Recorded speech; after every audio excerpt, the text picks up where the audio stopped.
सजिलै A+ ल्याउन सक्ने चिज तपाईको सर या म्यामले कुनै पनि च्याप्टर इम्पोर्टेन्ट छ कुनै पनि टपिक भने उहाँहरूले भनिदिनुहुन्छ हो हामीले के गर्छौं टिक लाउँछौं अनि आईएमपी लेख्छौं या चाहिँ VVI लेखेर छोडिदिन्छौं मलाई इम्पोर्टेन्ट कुरा थाहा छ अर्कोलाई सोध्छ ओइ कुन चाहिँ कुन कुन लेख्दा भन्छ अनि अर्काको हेरेर सार्छौं यो एकदम इम्पोर्टेन्ट रहेछ मलाई थाहा भयो मेरो दिमागमा के चल्छ इम्पोर्टेन्ट यो छ अनि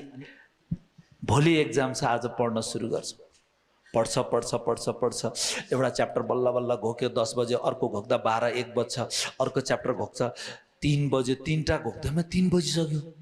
चौथो घोक्ने बेलामा अगाडिको दुईटा बिर्सियो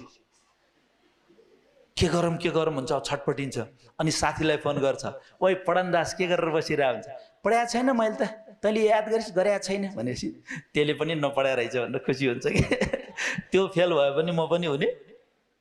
हैन उसले राम्रोसँग पढ्या छैन भनेर कहिलेकाहीँ साथीको लैलैमा लाएर खुद खुसी हुन्छ त्यो काम कहिले पनि नगर्नुस् मेरो कुरा बुझिरहनु भएको छ त्यसैले कुनै पनि इम्पोर्टेन्ट टपिकलाई सर या म्यामले आज इम्पोर्टेन्ट छ भन्नुहुन्छ भने त्यसलाई आजै कम्प्लिट गर्नुस् पूरा इम्पोर्टेन्ट टपिकलाई आज याद गरेर भोलि एक्जाम दिन गाह्रो हुन्छ तर आजैको आजै तपाईले याद गर्नुभयो भने